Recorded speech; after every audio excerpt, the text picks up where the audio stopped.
Question number 7 তলৰ বৰ্গসমূহত আচ্ছাদিত ছেডেড অংশৰ ভগ্নাংশবোৰ কি কি? এই ছবিখনত চোৱা এই স্কোৱাৰ ইয়াত বৰ্গ এটাক সমানে কেইটা ভাগত ভাগ কৰা হৈছে? সমানে এটা দুটা তিনিটা চাৰিটা ভাগত ভাগ কৰা সমানে চাৰিটা ভাগত ভাগ কৰা হৈছে। গতিকে এই অংশটো হৈছে 4 ভাগৰ এভাগ। এই অংশটো হৈছে 4 ভাগৰ চাৰি ভাগৰ এভাগৰ কিমানত ৰং কৰা হৈছে? 4 ভাগৰ এভাগত আধাত ৰং কৰা হৈছে। গতিকে 4 ভাগৰ এভাগৰ আধাত ৰং কৰা হৈছে। তাৰ মানে কিমানত ৰং কৰা হৈছে? 4 2 গুণ 8। নিউমেৰেটৰ ডেনমিনেটৰ পূৰণ হ'ল, নিউমেৰেটৰ পূৰণ হ'ল। 8 ভাগৰ 1 অংশ। কিমান অংশত ৰং কৰা আছে? 8 ভাগৰ 1 অংশ। এইখিনি আকৌ এনেধৰণৰ চাব পাৰা যে এয়া দুইটা সমানে সমানে এটা সৰু বৰ্গক দুটা সমান ভাগ কৰিলে প্ৰতিটো বৰ্গক সমানে দুটা ভাগ কৰি দিয়া। তেতিয়া ইয়াত গণিলে দেখা পাবা 1 2 3 4 5 6 7 8 8টা ভাগৰ 1 ভাগত ৰং কৰা হৈছে। বি নম্বৰটো চোৱা। বি নম্বৰটো এনেধৰণে চিত্ৰটো বৰ্গটো অঁকা আছে, এই ধৰণে অঁকা আছে। আমি এইখিনিত ভাগ কৰি দিলোঁ। এইখিনিত দুটা সমান ভাগ হ'ল, এইডালে সমান ভাগ কৰিলে এইখিনিয়ে কিমান বুজাব?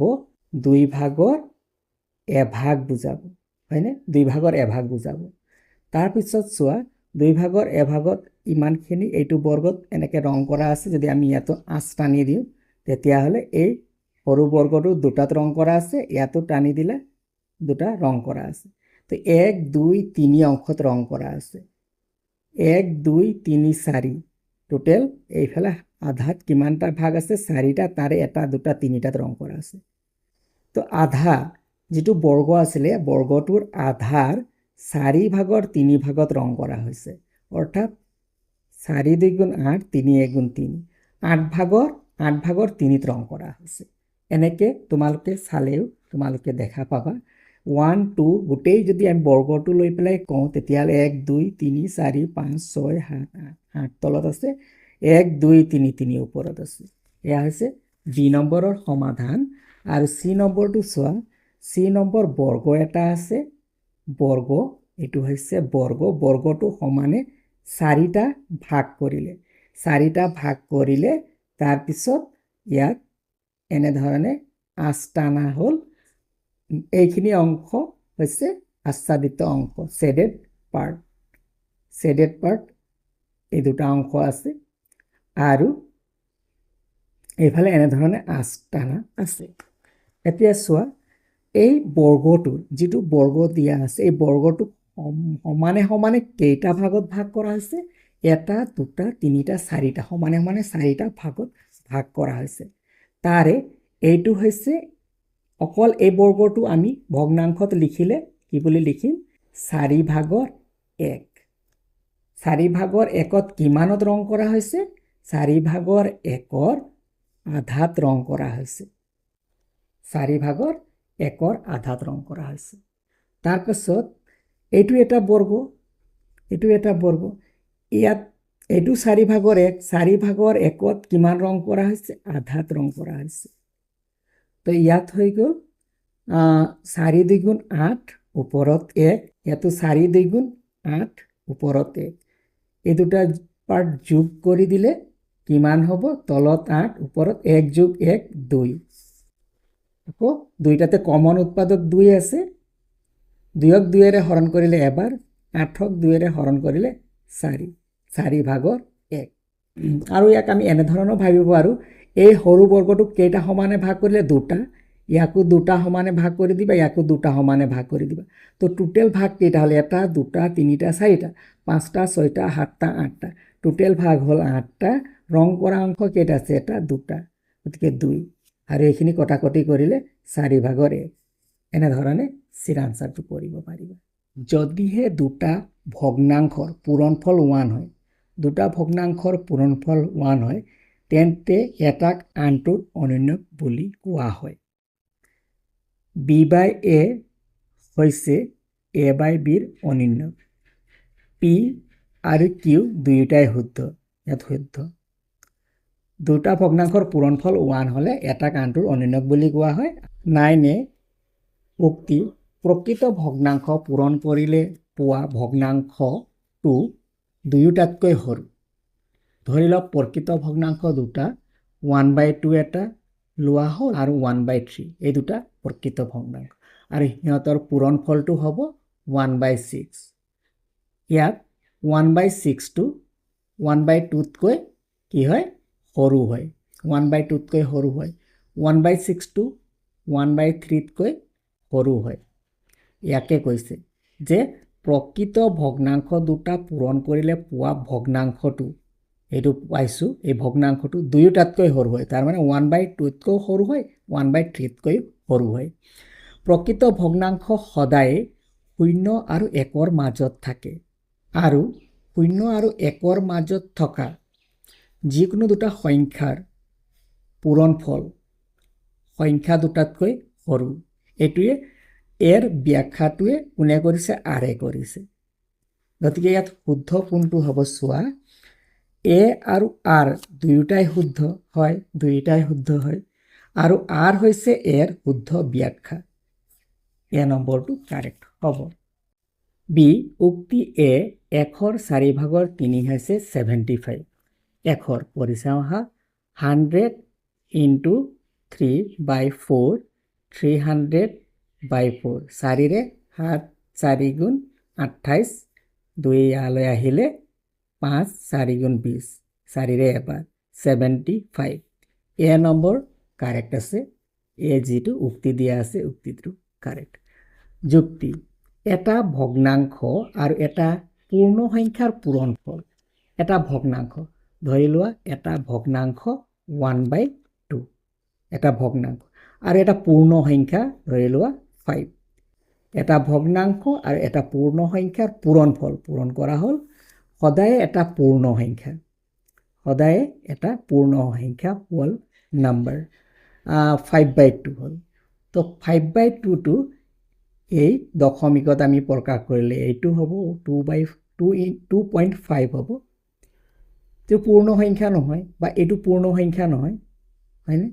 পূৰ্ণ সংখ্যা 0ৰ পৰা আৰম্ভ হয় 1 2 3 এইবিলাক হৈছে পূৰ্ণ সংখ্যা, গোটা সংখ্যা হ'ব লাগিব। গতিকে ভগ্নাংশ এটা আৰু পূৰ্ণ সংখ্যাৰ পূৰণফল এটা পূৰ্ণ সংখ্যা হ'ব নোৱাৰে। ভগ্নাংশ এটা আৰু পূৰ্ণ সংখ্যা এটাৰ পূৰণ কৰিলে এটা পূৰ্ণ সংখ্যা পোৱা যায়, কিন্তু সদায় যিকোনো সংখ্যাৰ ক্ষেত্ৰত আমি এটা পূৰ্ণ সংখ্যা নাপাম। 2ৰ ক্ষেত্ৰত পালোঁ, 5ৰ ক্ষেত্ৰত নাপালোঁ। গতিকে সদায় এটা পূৰ্ণ সংখ্যা নহ'ব। গতিকে আৰটো অশুদ্ধ যুক্তিটো। তো ইয়াৰ ক্ষেত্ৰত আনচাৰ কোনটো হ'ব চোৱা, চি এ শুদ্ধ কিন্তু বি অশুদ্ধ। এ শুদ্ধ কিন্তু আৰ যুক্তিটো অশুদ্ধ আছে, আৰ অশুদ্ধ। এইটো হ'ব ইয়াৰ আনচাৰ। 3 নম্বৰ উক্তিৰ কি দিয়া আছে চোৱা, 2/3 আৰু 3/4ৰ পূৰণফলটো হৈছে 1/4। এতিয়া হয় নে নহয় পৰীক্ষা কৰিবা। 2/3 × 3/4 3 2 গুণ 6 4 3 গুণ 12। তো ইয়াত পূৰণফলটো কিমান পালোঁ? 1/2 আৰু উক্তিত কি লিখা আছে? 1/4। গতিকে এ উক্তিটো অশুদ্ধ, ভুল। চিৰ যিটো উক্তি দিয়া আছে এই উক্তিটো ভুল। পূৰণ কৰি চালোঁ, পূৰণ কৰাত 1/4 দিয়া আছে আৰু 1/4 নহয়, আনচাৰটো কি হয় 1/2। গতিকে এ উক্তিটো ভুল। তো উক্তি ভুল ক'ত আছে? ডিত আছে, ডি। আৰু এ আৰু আৰ ইয়াত কি বিকল্প দিয়া আছে চোৱা, এ আৰু আৰ দুয়োটাই শুদ্ধ। এ শুদ্ধ কৈছে, গতিকে এইটো নহ'ব। এ আৰু আৰ দুয়োটাই শুদ্ধ, ইয়াতো শুদ্ধ কৈছে, এইটো নহ'ব। এ শুদ্ধ, ইয়াতো শুদ্ধ কৈছে, নহ'ব। এ অশুদ্ধ কিন্তু আৰ শুদ্ধ, এইটো হ'ব। ডি নম্বৰ 3/5ৰ অনিয়ন্যক হৈছে 5/3 হয়। ৰেচিপ্ৰকেল 3/5ৰ ৰেচিপ্ৰকেল 3/5ৰ ৰেচিপ্ৰকেল 5/3 এইটো শুদ্ধ। যুক্তি ভগ্নাংশৰ পূৰণফল পূৰণৰ ক্ৰমৰ ওপৰত নিৰ্ভৰ নকৰে। হয়, শুদ্ধ। যেনে আমি ল'ব পাৰোঁ যে 2/3 3/4 এইটো পূৰণ হ'লে কিমান পালোঁ আমি 6/12। এতিয়া ক্ৰম যদি সলনি কৰোঁ, ইয়াক আগলৈ লৈ আনো, ইয়াক পিছলৈ লৈ যাওঁ, তেতিয়া 6/12 পাম। ক্ৰমৰ ওপৰত নিৰ্ভৰ নকৰে পূৰণফলটো। গতিকে দুইটাই শুদ্ধ। ইয়াৰ আনচাৰ কোনটো হ'ব? এতিয়া আৰটোত কি কৈছে? ভগ্নাংশৰ পূৰণফল পূৰণৰ ক্ৰমৰ ওপৰত নিৰ্ভৰ নকৰে। এই যুক্তি যি দিয়া আছে এইটো শুদ্ধ, যদিও এই যুক্তিটো উক্তিৰ থকা অনন্যকৰ ধাৰণাটো সঠিকভাৱে ব্যাখ্যা নকৰে। অনন্যক হোৱাৰ আচল কাৰণটো হৈছে সংখ্যা দুটাৰ পূৰণফল হোৱাটো। গতিকে আৰটো এৰ শুদ্ধ ব্যাখ্যা নহয়, এই বিকল্পটো শুদ্ধ হ'ব।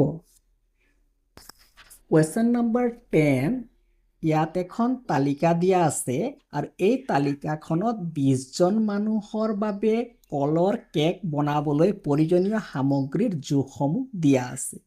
মিলিয়ে 5জন মানুহৰ বাবে কেক বনাব লাগে। প্ৰথমতে আমি ঐকিক নিয়মৰ সহায়ত উলিয়াই ল'ব লাগিব 20জনৰ তুলনাত 5জন মানুহৰ বাবে সামগ্ৰীৰ পৰিমাণৰ কিমান গুণ হ'ব। তাৰমানে এনেধৰণে আমি ওলাই ল'ব লাগিব 20জনৰ হয়, 20জনৰ কাৰণে তালিকাখন প্ৰস্তুত কৰিছে। এতিয়া 20জনৰ কাৰণে তালিকাখন প্ৰস্তুত কৰিছে। এতিয়া 5জনৰ কাৰণে 20/5 হ'ব আৰু 20/5 অৰ্থাৎ সাধাৰণ উৎপাদক 5 আছে, 5ক 5ৰে এবাৰ, 20ক 5ৰে 4বাৰ। গতিকে কিমান পোৱা? 1/4। গতিকে কিমান পালোঁ? 4/1। অৰ্থাৎ 5জন মানুহৰ বাবে প্ৰতিটো সামগ্ৰীৰ পৰিমাণ 20জনৰ বাবে লাগতিয়াল পৰিমাণ যিখিনি আছিলে, সেই 20জনৰ লাগতিয়াল পৰিমাণৰ 4/1 হ'ব। গতিকে প্ৰতিটো সামগ্ৰীৰ হিচাপ উলিয়াবলৈ আমি প্ৰতিটো ভাগক, এতিয়া কল কেইটা লাগিব? কল যদি ওলাওঁ, কল কেইটা লাগিব? কল 20জনৰ কাৰণে 8টা, 5জনৰ কাৰণে কিমান লাগিব? ইয়াত 1/4 ইনটু কৰি দিবা। 5জনৰ কাৰণে যিখিনি পৰিমাণ দিয়া আছে লাগতিয়াল, 20জনৰ কাৰণে যিটো লাগতিয়াল পৰিমাণ দিয়া আছে, সেই 20জনৰ লাগতিয়াল পৰিমাণৰ লগত 1/4 ইনটু কৰিলে আমি কি পাম? 5জনৰ কাৰণে যিখিনি পৰিমাণৰ দৰকাৰ সেইখিনি পাম। তো 8 পূৰণ 4/1 কৰিলে 2ৰে 4ৰে হৰণ কৰিলে 2 বাৰ, 2 4 গুণ 8 আৰু 4ৰে। তো কল কেইটা লাগিব? কল 2টা লাগিব। 5জনৰ কাৰণে কল লাগিব 2টা। চেনি কিমান দিয়া আছে? 1। চেনি কিমান দিয়া আছে? 1/3/1। ইয়াৰ কিমান লাগিব? 1/4। তো এইটো মিশ্ৰ ভগ্নাংশৰ পৰা অপৰকিতলৈ নিলে 3 × 3, 1 যোগ কৰিলে 4। 4 তলত ওপৰত কটা গ'ল, 1 ওপৰত আছে, তলত 3। চেনি কিমান লাগিব? 3/1, 1/3 চেনি লাগিব। তাৰপিছত কণী কিমান দিয়া আছে? কণী 4টা কণী, 4টা কণী লাগিব।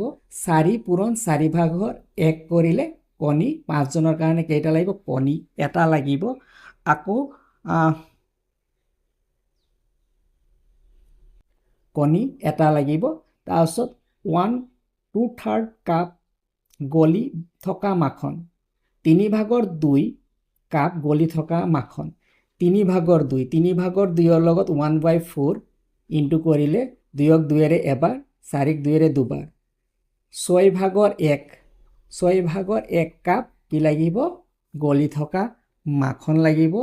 আৰু 3/4 চাহ চামুচ ভেনিলা, 3/4 ইয়াকো 1/4ৰে পূৰণ কৰিবা।